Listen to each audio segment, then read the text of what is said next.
Ini adalah cara saya melepaskan diri dari jeratan utang pinjaman online. Assalamualaikum warahmatullahi wabarakatuh. Selamat sore teman-teman semuanya. Apa kabar Anda hari ini? Saya harap kalian masih dalam keadaan sehat walafiat dan selalu dalam lindungan Allah Subhanahu wa taala. Amin ya robbal alamin. Nah, di video kali ini saya akan sharing pengalaman cara saya bagaimana melepaskan diri dari jeratan utang pinjaman online walaupun sangat sulit, sangat berat sekali saat itu. Saat berusaha dari awal untuk membayarkan utang pinjol, menjual barang untuk dibayarkan, gaji bulanan habis untuk dibayarkan, lalu menjual alat-alat yang sekiranya penting di rumah, lalu dibayarkan ke pinjol, tidak selesai juga. Sampai menggadaikan sertifikat, menggadaikan PPKB, dan menggadaikan barang-barang yang ada, sampai akhirnya suatu saat mentok, tidak ada lagi barang yang harus dijual, tidak ada lagi surat-surat yang bisa digadaikan, dan akhirnya mentok, pasrah, tidak bisa lagi membayarkan utang pinjol. Dan setelah semua itu dijual, digadaikan, disewakan, utang pinjol tidak pernah selesai semuanya. Itu faktanya.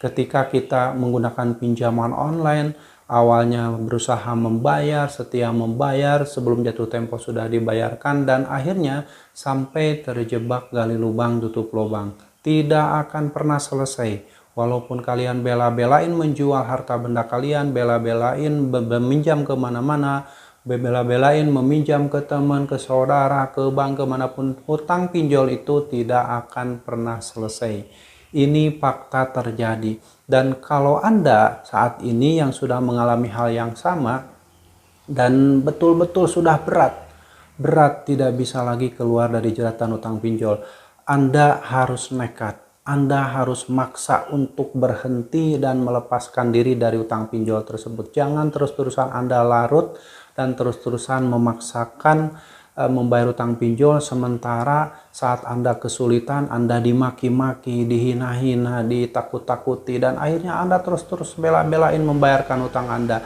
Dan endingnya Anda tetap gagal bayar, utang Anda tetap menumpuk, dan Anda hampir-hampir sampai mengakhiri hidup, sampai putus asa, ada yang sampai mengakhiri hidup orang lain. Itu fakta yang terjadi di lapangan menggunakan pinjaman online. Jadi pinjol itu tidak ada kebaikan dari sisi manapun. Itu yang harus kalian tanamkan. Di awal saat meminjam uang di pinjol itu kita merasa seolah-olah tertolong. Padahal itu hanya jebakan di awal. Dan saat Anda bayarkan di pembayaran yang pertama, Anda itu sudah mulai dimiskinkan oleh pinjaman online. Dan kalau Anda dikasih limit setelah melakukan pembayaran pertama, limit yang Anda pinjam itu adalah uang Anda yang sudah dibayarkan sebelumnya. Bukan 100% uang pinjaman dari pinjol, tapi uang Anda pinjam lagi, setelah dipinjam nanti dibayarkan lagi, dipinjam lagi, terus seperti itu adalah uang Anda yang berputar di sana. Dan sampai nanti saat limit Anda mencapai di atas 20 juta atau mungkin limit pinjaman Anda ada yang sudah mencapai 50 juta, itu adalah uang Anda yang setiap bulan Anda setorkan diputarkan lagi oleh pinjol. Itu faktanya. Makanya orang yang meminjam uang di pinjol itu sekuat apapun membayarnya, apalagi sampai terjebak gali lubang tutup lubang, tidak akan pernah selesai. Nanti akan sadar ketika semua yang dia miliki itu habis, semua barang yang ada di rumah juga habis, semua sertifikat rumah, sertifikat kendaraan, sebagian sudah habis.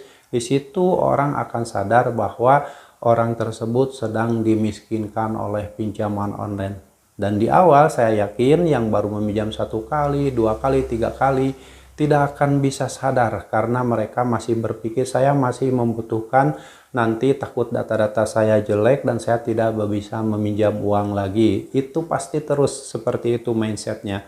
Tanpa mereka sadari mereka itu setiap bulan sedang dimiskinkan. Dan ini khusus buat orang-orang yang ingin melepaskan diri dari jeratan utang pinjol. Sudah capek gali lubang tutup lubang, sudah capek meminjam ke kanan ke kiri, meminjam ke saudara, menghabiskan harta sendiri, menghabiskan harta teman, menghabiskan harta orang tua, menghabiskan harta saudara, bahkan tetangga juga hartanya tergerus untuk membayar pinjol dengan berbagai alasan.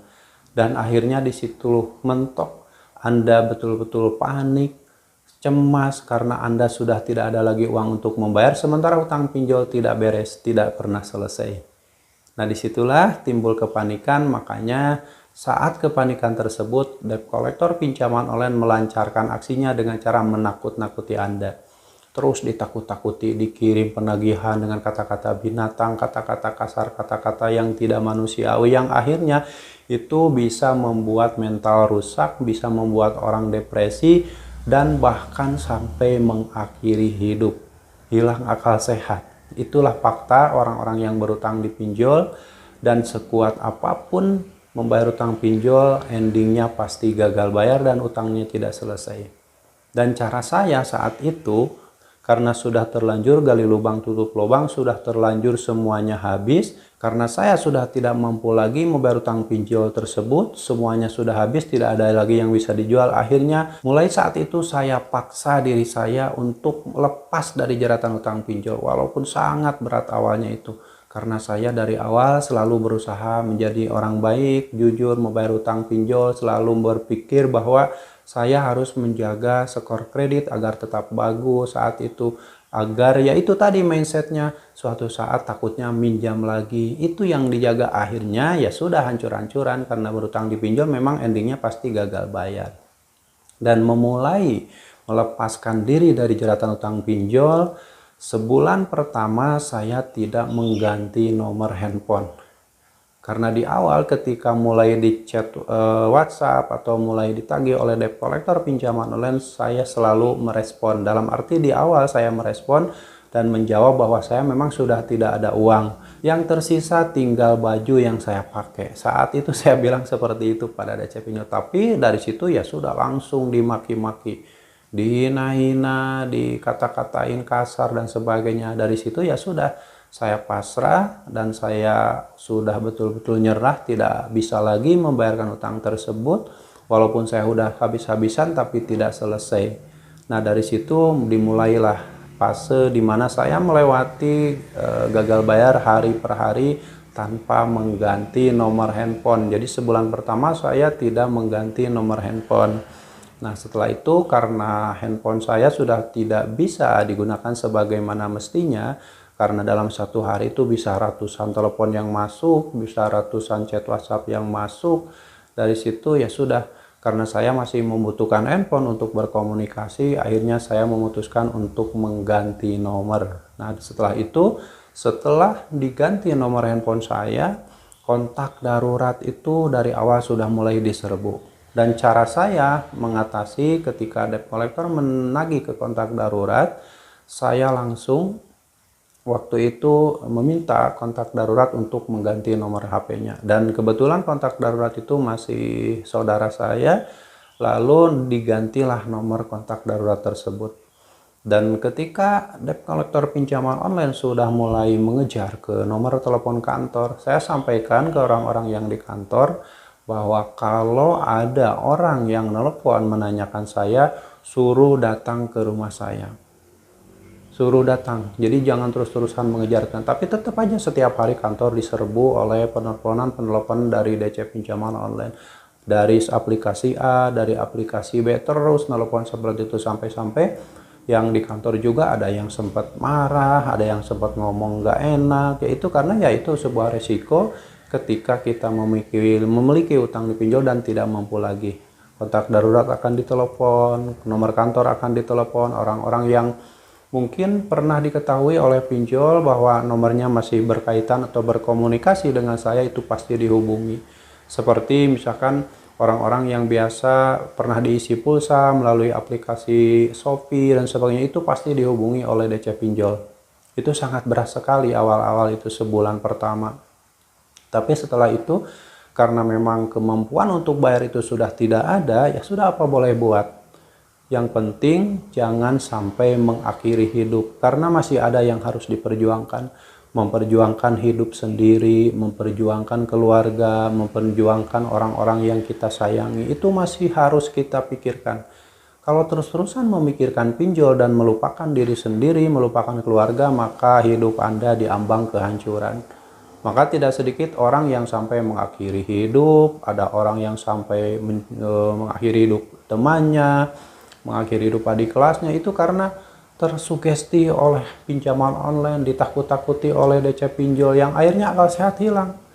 Nah itulah awalnya saya mulai melepaskan diri dari jeratan utang pinjol, dan setelah lewat 1 bulan, setelah nomor kantor diserbu oleh penagihan, setelah nomor kontak darurat diserbu dan sudah dinonaktifkan, dari situlah saya mulai menata hati.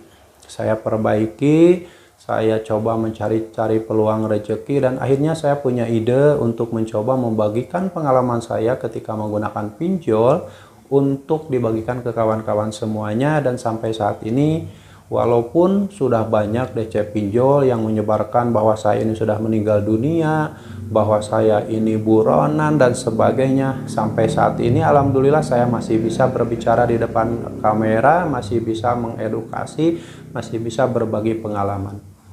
Sangat berat memang di awal-awal, tapi ya sudah, itu adalah sebuah resiko ketika kita tidak mampu lagi membayar utang di pinjol.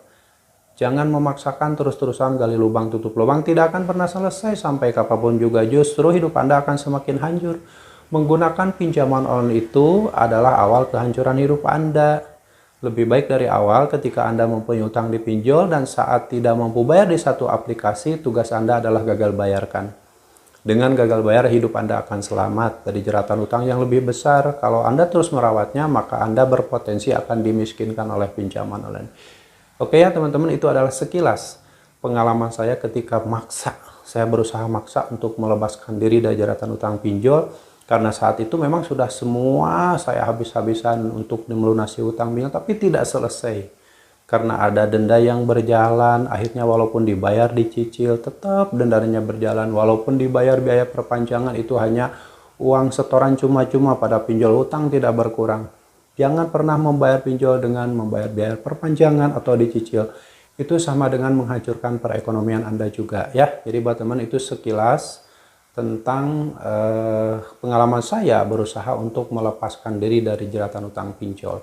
Semoga bermanfaat, dan kalian yang saat ini masih berjuang untuk melepaskan diri dari jeratan utang pinjol, semoga Anda diberi kekuatan mental, diberi kekuatan fisik, diberi kekuatan segalanya agar bisa melewati semua itu dengan baik-baik saja. Insya Allah jika Anda punya niat baik, pasti akan ada jalan keluarnya. Anda tidak perlu panik lagi ketika ditagih dengan kata-kata tidak beretika. Jika hal itu terjadi pada Anda, maka stop pembayaran selamanya. Tidak usah dibayarkan lagi. Oke ya teman-teman. Semoga sharing ini bisa memotivasi buat teman-teman. Dan yang saat ini masih dalam situasi kepanikan, kecemasan, takut, ditakut-takuti, dan bingung harus melakukan apa, sudah mentok, pikiran buntu, segera kembali ke jalan Allah. Insya Allah jika kembali ke jalan Allah, Anda akan tercerahkan pikiran Anda, hidup Anda akan lebih nyaman, hidup Anda akan lebih tenang, dan Anda bisa melewatinya ketika fase gagal bayar itu dengan baik-baik saja. Oke, yang pasti kalian harus tetap semangat perjuangkan masa depan kalian, perjuangkan masa depan keluarga kalian. Jangan pernah lagi memperjuangkan masa depan pinjaman online. Sampai jumpa lagi di video saya selanjutnya. Assalamualaikum warahmatullahi wabarakatuh.